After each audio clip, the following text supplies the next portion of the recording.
I can see you cringing. And I know why. You're asking yourself, what is this kid doing on a TEDx stage making a fool of himself in front of all you people?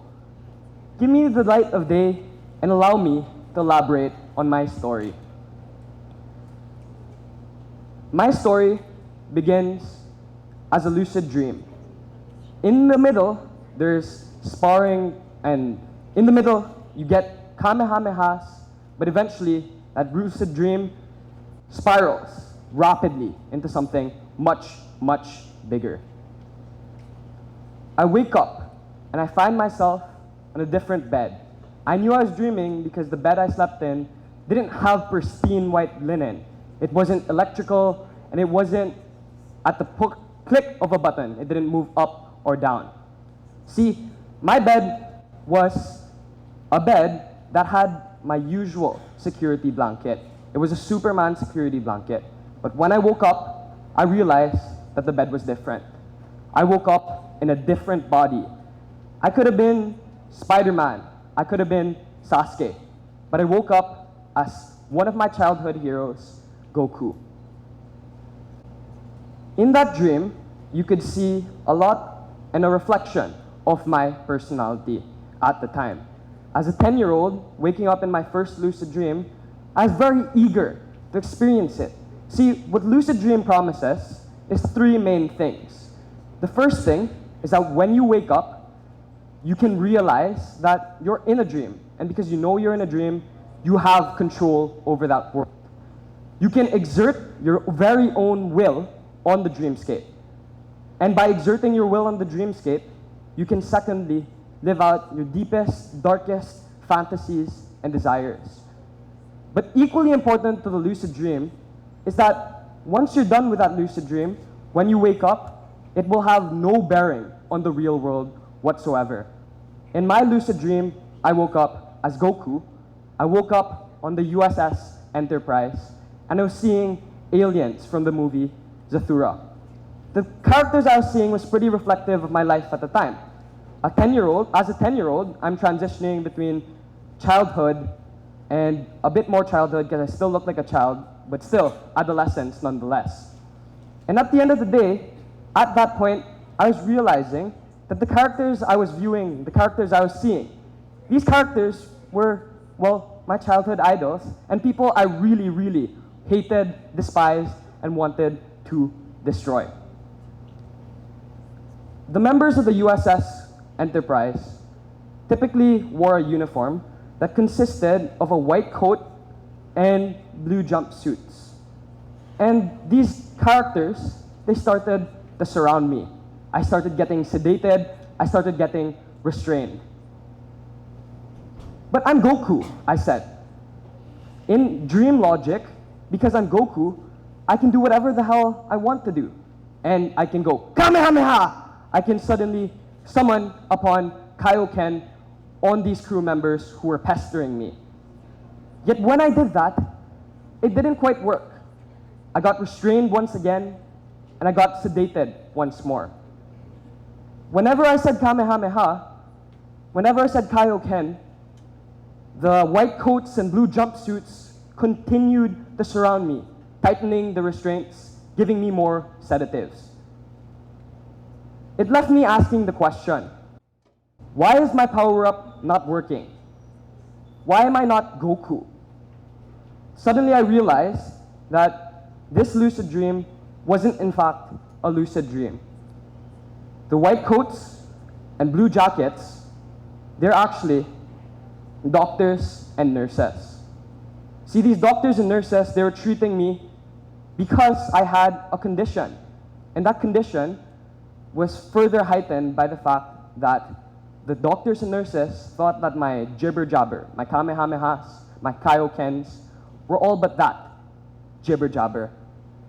Then all of a sudden, one of these nurses, he goes up to people I vaguely remember and tell them that, in fact, what I'm saying isn't my made-up language, but it's actually jargon from Dragon Ball Z. That's also when I realized that the futuristic USS Enterprise technology that stuck to my brain was still futuristic, but it was actually part of an EEG test. The stuff stuck to my brain were electrodes that doctors were administering to comprehend whether or not my brain waves were still normal, whether I could still function as a normal human being. I also realized that my bed wasn't actually like as pristine as I thought it would be, and it was actually a hospital bed. I was in that state. But whenever I fought, whenever I was tested, whenever I was experimented on, I continued to shout. I continued to cry upon my Kamehamehas and Kaiokens. Just like that. So imagine a little kid doing that in the middle of a hospital room. All of the doctors, every person who was visiting me would think I was deranged and confused. That was part of the symptoms, I guess. See, I had dengue, and 1 to 5% of dengue cases are neurological. Symptoms consist of persistent headaches, a loss of consciousness, insomnia, and seizures. I was drooling persistently. My speech was stammers. I was non-responsive. I was very, very photosensitive. All the doctors were sure about, though, was the fact that I had dengue. They weren't sure why was I experiencing these complications. But they were able to ascertain that there were two possible diagnoses that they can attribute to my condition. The first is Japanese encephalitis. Pretty fitting because like Goku's Japanese too. But the second is also another form of encephalitis. The main components of these diseases are, one, if you don't have permanent behavioral and psychological impairment, you can possibly end up in a coma. If you don't end up in a coma, you can end up with long-lasting seizures. And if you don't have these seizures, 6 to 7% of cases eventually end in death. Death was very looming for me. This was my near-death experience that I want to share with you all. I got through it though, and I'm here standing in front of all of you giving a TEDx talk about it. And the way I got through it was by identifying with characters, with my childhood heroes, and returning to that dream, returning to that childhood in a sense. It crossed the blood-brain barrier, and it made me lose my inhibitions, but also feel like the disease was bearable because it was lighter, because it was a dream.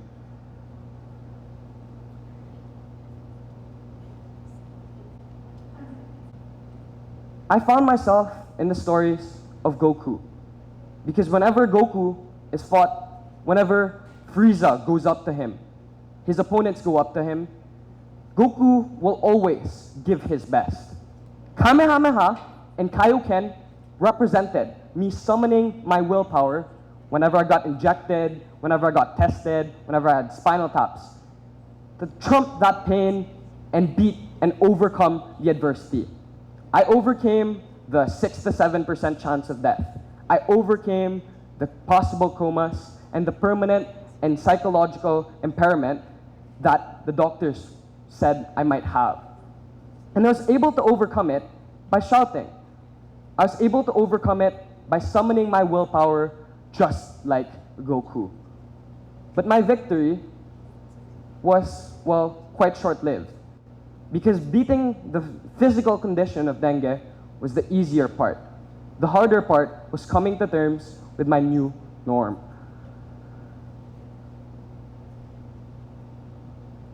I was, well, some would describe it as I was losing my sanity.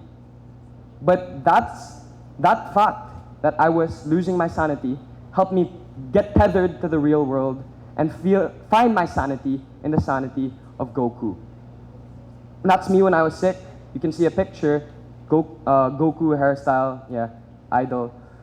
But all this was caused by one small mosquito.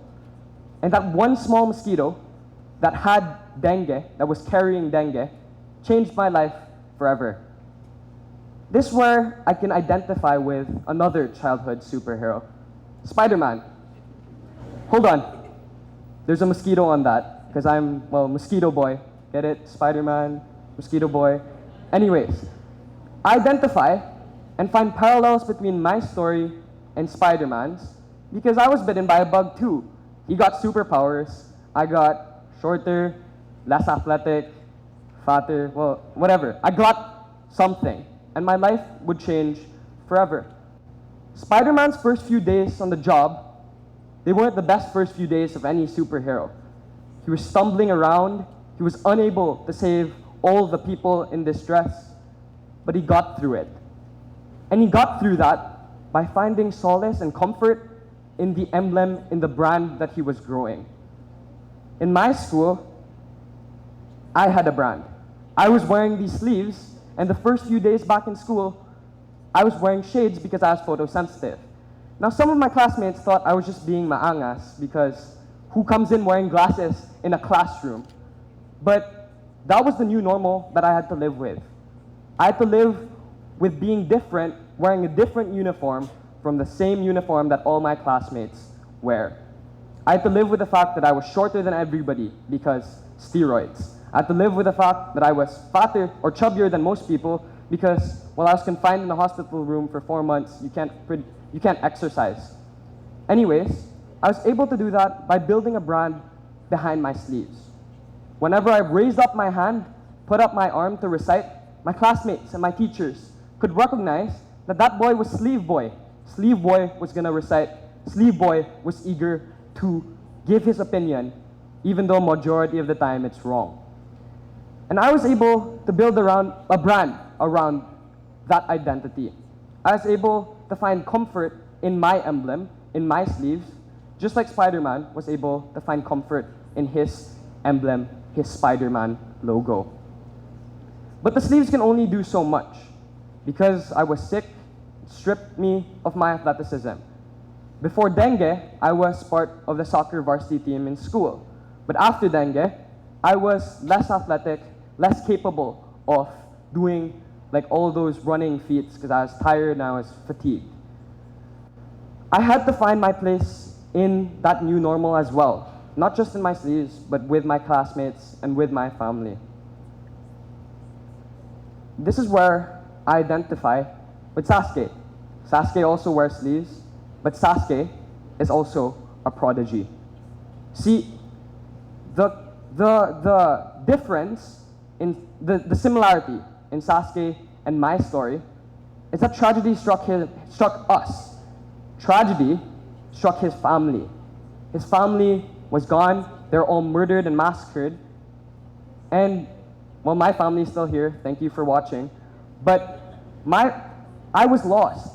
I didn't have a direct place to fit in school. I couldn't play with the soccer kids. I couldn't, like, get my grasp on where I fit in anymore. And Sasuke was the same. His Uchiha clan was massacred, so he didn't know where he belonged. And the way I found belonging was in the two constants that remained with me through the entire time. Those two constants were my passions and my family and friends.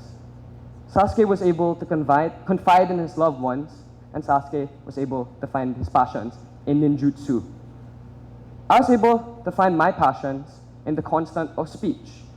I stood up in front of my parents in Christmas parties and made them laugh. And now, I'm standing in front of you, giving a speech of my own. That was what was constant with me past dengue, past this trauma, past all the adversity, and I stuck to it. Just like Sasuke, I found my passion.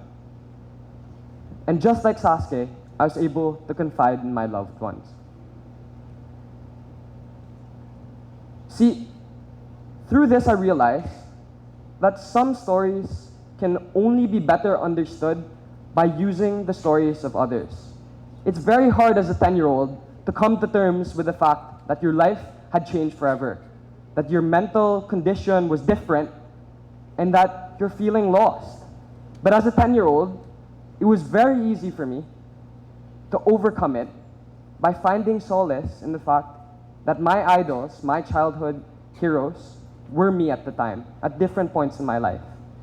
Being able to do that helped me carry the load of this trauma and helped me be the person that I am today. Goku, Spider-Man, and Sasuke. At different points in my life, I identified with these three characters. Identifying with these three characters helped me find my place in the new world, find a place in life after dengue. And because of these three characters, because of the perspectives that they offered, I was able to realize that in times of challenges and adversity, stories people tell can make you make sense of your own story. Just like Goku, Sasuke, and Spider-Man, they'll have new stories past their trauma, past getting bitten, past the villain that Goku might face, and past the tragedy that Sasuke Uchiha faced when he lost his family. In the same way, I realized that through dreaming, through seeing my stories and the stories of others, I was able to come to terms with all of that. And I was able to move on to next episodes. I challenge you to dream, because your story isn't defined by one mere event. It evolves. You evolve into different characters, you evolve and identify with different people. My story is going to continue past this dengue, past my brand, and evolve to the future. My story is going to be continued. More episodes to come. Thank you.